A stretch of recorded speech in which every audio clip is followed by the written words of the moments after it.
Anaconda, ଯାହାର ନାଁ ଶୁଣିଲେ ଭୟରେ ଛାତି ଥରିଯାଏ, ଦେହର ଲୋମ ଟାଙ୍କୁରି ଉଠେ। ଆଉ ଯଦି ଆମେ ତାକୁ ପରଦାରେ ଦେଖୁ, ପାଟି ଆଁ ହୋଇ ରହିଯାଏ। ଏମିତିରେ ତ ସାପକୁ ଦେଖିଲେ ଭାରି ଡର ଲାଗେ, ଆଉ ଯଦି ସେ ଆନାକୋଣ୍ଡା ହୋଇଥାଏ ତେବେ ତ କଥା ହିଁ ସରିଲା। ଏହାର ଆକାର ଦେଖିଲେ ହୋସ୍ ଉଡ଼ିଯିବ। ଆନାକୋଣ୍ଡା ହେଉଛି ଦୁନିଆର ସବୁଠାରୁ ବଡ଼ ସାପ। ଛେଳି, ହରିଣ ଏବଂ ବଡ଼ ବଡ଼ କୁମ୍ଭୀରକୁ ମଧ୍ୟ ବହୁତ ସହଜରେ ଗିଳିଦିଏ ଏହି ସର୍ପ ରାକ୍ଷସ। ଯଦି କେବେ ଆପଣ ଆନାକୋଣ୍ଡା ସାମ୍ନାରେ ପଡ଼ିଯାଆନ୍ତି ତ କ'ଣ ହେବ ଆପଣଙ୍କ ଅବସ୍ଥା? ଆଉ ଯଦି ଗୋଟିଏ ଆନାକୋଣ୍ଡା ଆପଣଙ୍କୁ ଗିଳିବାକୁ ଚେଷ୍ଟା କରେ କ'ଣ ହେବ ଭାବନ୍ତୁ ତ। ଆପଣ ଅବଶ୍ୟ ସିନେମାରେ ଦେଖିଛନ୍ତି ଆନାକୋଣ୍ଡା କେତେ ଭୟଙ୍କର। ତେବେ କ'ଣ ସତରେ ଏକ ଆନାକୋଣ୍ଡା ମଣିଷକୁ ଗିଳି ଦେଇପାରେ? ଭାବନ୍ତୁ ତ, ଯଦି ଏ କୌଣସି ମଣିଷକୁ ଗିଳିଦେଲା ତାହେଲେ କ'ଣ ହେବ? କେତେ ସମୟ ପର୍ଯ୍ୟନ୍ତ ତା ପେଟ ଭିତରେ ମଣିଷଟିଏ ବଞ୍ଚିପାରିବ? ଦର୍ଶକ ବନ୍ଧୁ, ଆମେ ଆଜି ଆପଣଙ୍କୁ କହୁଛୁ କ'ଣ ହେବ ଯଦି ଆପଣଙ୍କୁ ଏକ ଆନାକୋଣ୍ଡା ସମ୍ପୂର୍ଣ୍ଣ ଭାବରେ ଗିଳିଦିଏ।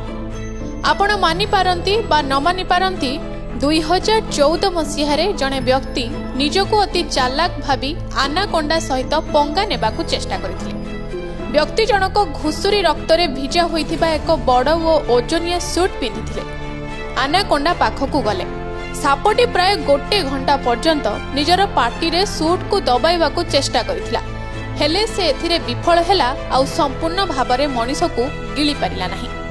କିନ୍ତୁ ଥରେ ଭାବନ୍ତୁ ତ, ଯଦି ସେ ଏଥିରେ ସଫଳ ହୋଇଯାଇଥାନ୍ତା ତାହେଲେ ଗୋଟେ ଆନାକୋଣ୍ଡା ମଣିଷକୁ କେମିତି ଖାଇବ ଆଉ ତା ପେଟ ଭିତରେ କେମିତି ରଖିବ? ଆପଣ ଯଦି ବି ଆନାକୋଣ୍ଡା ପେଟରୁ ଉଦ୍ଧାର ହେଲେ ଆପଣ ସୁସ୍ଥ ଥିବେ ନା ନାହିଁ? କ'ଣ ହୋଇଥିବ ଆପଣଙ୍କ ଅବସ୍ଥା? ଏହି ସବୁ ପ୍ରଶ୍ନର ଉତ୍ତର ଜାଣିବା ଏହି ଭିଡିଓରେ। ଗୋଟିଏ ଗ୍ରୀନ୍ ଆନାକୋଣ୍ଡା 9 ମିଟର ପର୍ଯ୍ୟନ୍ତ ଲମ୍ବା ଏବଂ 225 କିଲୋଗ୍ରାମ ପର୍ଯ୍ୟନ୍ତ ଓଜନ ହୋଇପାରେ। ଆପଣ ଭାବୁଥିବେ ଏମିତି ଏକ ଆନାକୋଣ୍ଡା ପାଇଁ ବହୁତ ବଢ଼ିଆ ଖାଦ୍ୟ ହେବ, ଯାହାର ଗୋଟେ ଓଳି ଖାଦ୍ୟ 18 କିଲୋଗ୍ରାମ। ଏମିତିରେ ଯଦି ସେ ଆପଣଙ୍କୁ ଗିଳିଦିଏ ତାହେଲେ ସପ୍ତାହ ପର୍ଯ୍ୟନ୍ତ ଆରାମରେ ନ ଖାଇ ରହିପାରିବ। କିନ୍ତୁ ଆପଣଙ୍କ ଭଳି 45 କିଲୋଗ୍ରାମରୁ ଅଧିକ ଓଜନ ଶିକାରକୁ ଖାଇବାରେ ତାକୁ କୌଣସି ମଜା ଆସିବ ନାହିଁ। ଆଉ ତାର କାରଣ କ'ଣ ସେ ବିଷୟରେ ଆମେ ଆପଣଙ୍କୁ ଜଣାଇବୁ। ମଣିଷ ଆକାରରେ ଏତେ ବଡ଼ ଯେ ଆନାକୋଣ୍ଡା ଖାଉଥିବା ଅଧିକାଂଶ ଜୀବଙ୍କ ଠାରୁ ଅଧିକ ଲମ୍ବା ଏବଂ ଚଉଡ଼ା, ତେଣୁ ମଣିଷକୁ ଖାଇବାକୁ ତାକୁ ବହୁତ ସମୟ ଲାଗିବ। ତେବେ ଧରି ନିଆଯାଉ ଯଦି ଆନାକୋଣ୍ଡା ଆପଣଙ୍କୁ ଖାଇବାକୁ ଚାହୁଁଛି, ତାପରେ କ'ଣ ହେବ? ଆନାକୋଣ୍ଡା ପ୍ରଥମେ ଆପଣଙ୍କୁ ମାରିବାକୁ ଚାହିଁବ। ଏହା ପୂର୍ବରୁ ଆପଣଙ୍କୁ ଜଣାଇବାକୁ ଚାହିଁବୁ ଯେ ଗୋଟିଏ ଆନାକୋଣ୍ଡା କନଷ୍ଟ୍ରିକ୍ଟର ସାପ ଭଳି ହୋଇଥାଏ ଆଉ ନିଜ ଶିକାର ଚାରିପଟେ ଗୁଡ଼ାଇ ହୋଇ ତାକୁ 90,000 ପାଉଣ୍ଡ ଠାରୁ ବି ଅଧିକ ଥର ଦବାଇ ମାରିଦିଏ। କିନ୍ତୁ ଧରି ନିଆଯାଉ ଆପଣ ଆନାକୋଣ୍ଡାର ଚାପରେ ମରିନାହାନ୍ତି ଆଉ ଆନାକୋଣ୍ଡାର ପୁରା ପ୍ରକ୍ରିୟା ଦେଖିବାକୁ ଜୀବିତ ଅଛନ୍ତି। ତେବେ ଆପଣ ଦେଖିବେ ଯେ ଆନାକୋଣ୍ଡା ନିଜ ପାଟିକୁ ମେଲାଇ ଆପଣଙ୍କୁ ସମ୍ପୂର୍ଣ୍ଣ ଭାବେ ଗିଳି ଦେଉଛି। କିନ୍ତୁ ଆପଣଙ୍କୁ ଡରିବାର ଆବଶ୍ୟକତା ନାହିଁ ଯେ ସେ ଆପଣଙ୍କୁ ଚୋବାଇ ଖାଇଦେବ। ଏମିତି ବିଲକୁଲ ବି ହେବ ନାହିଁ, କାରଣ ଏହି ସାପ କେବଳ ନିଜ ଦାନ୍ତ ସାହାଯ୍ୟରେ ଶିକାରକୁ ଧରିପାରିବ, ଚୋବାଇ ପାରିବନି। ଆଉ ସବୁଠୁ ତ ଭଲ କଥା ହେଉଛି ଆନାକୋଣ୍ଡା ଠାରେ ଅନ୍ୟ ସାପଙ୍କ ଭଳି ବିଷ ନଥାଏ, ତେଣୁ ଆପଣ ନିଶ୍ଚିନ୍ତ ରୁହନ୍ତୁ ଆପଣ ପାରାଲାଇଜ୍ ହେବେ ନାହିଁ। କିନ୍ତୁ ହଁ, ଆପଣଙ୍କୁ ଆନାକୋଣ୍ଡା ମୁହଁରେ ବହୁତ ସାରା ଲାଳ ନିଶ୍ଚୟ ମିଳିବ। ଆନାକୋଣ୍ଡା ନିଜ ଲାଳରେ ଆପଣଙ୍କୁ ଓଦା କରିଦେବ, ଯାହାଦ୍ୱାରା ସେ ସହଜରେ ଆପଣଙ୍କୁ ଗିଳି ପାରିବ। ଏବେ ଆପଣ ଏହି ବଡ଼ ସାପର ଖାଦ୍ୟ ନଳୀରେ ଅଛନ୍ତି, ଯେଉଁଠି ଆପଣଙ୍କୁ ଆନାକୋଣ୍ଡା ତା ଶରୀର ଭିତରକୁ ଧକ୍କା ଦେଉଥିବ। ଯେମିତି ଅନ୍ୟ ପ୍ରାଣୀଙ୍କ ଠାରେ ହୋଇଥାଏ, ଖାଦ୍ୟ ନଳୀର ମାଂସପେଶୀ ଆପଣଙ୍କୁ ଏହାର ଶରୀର ଭିତର ଆଡ଼କୁ ଠେଲି ଦେଉଥିବ। ଆନାକୋଣ୍ଡା ପାଖରେ ନିଜ ଶରୀରକୁ ହଲାଇବା ଏବଂ ମୋଡ଼ିବା ଭଳି କ୍ଷମତା ରହିଥାଏ, ଯାହାଦ୍ୱାରା ଏହା ଆପଣଙ୍କୁ ମୋଡ଼ି ମକଚି ପେଟ ପର୍ଯ୍ୟନ୍ତ ନେଇଯାଇପାରେ। ଏହାର ଅର୍ଥ ଏବେ ଆପଣ ଆନାକୋଣ୍ଡାର ପେଟ ଭିତରେ ଅଛନ୍ତି।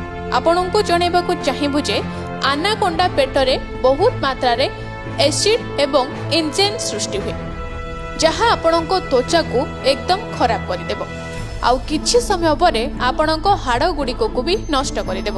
ତାହେଲେ ଭାବନ୍ତୁ ଆନାକୋଣ୍ଡା ପେଟରେ ଥିବା ଏହି ଏସିଡ୍ କେତେ ଜଲ୍ଦି କାମ କରିଥାଏ। ଆନାକୋଣ୍ଡା ଗୋଟିଏ କୁମ୍ଭୀରର ଚର୍ମକୁ କେବଳ 3 ଦିନରେ ହିଁ ନଷ୍ଟ କରିଦେଇଥିଲା।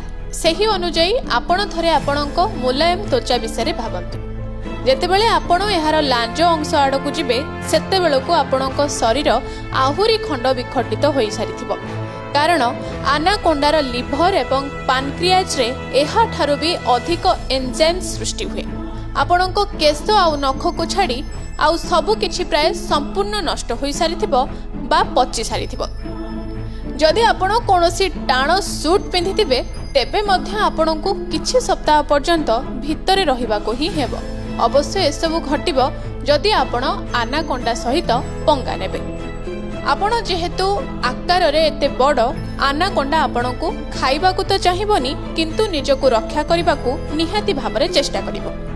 ଏମିତିରେ ବି ଯଦି ଆପଣ ଆନାକୋଣ୍ଡା ସହିତ ପଙ୍ଗା ନେଉଛନ୍ତି ତାହେଲେ ଆପଣ ବହୁତ ଜଲ୍ଦି ଏ ଦୁନିଆରୁ ବିଦା ହୋଇଯାଇପାରନ୍ତି।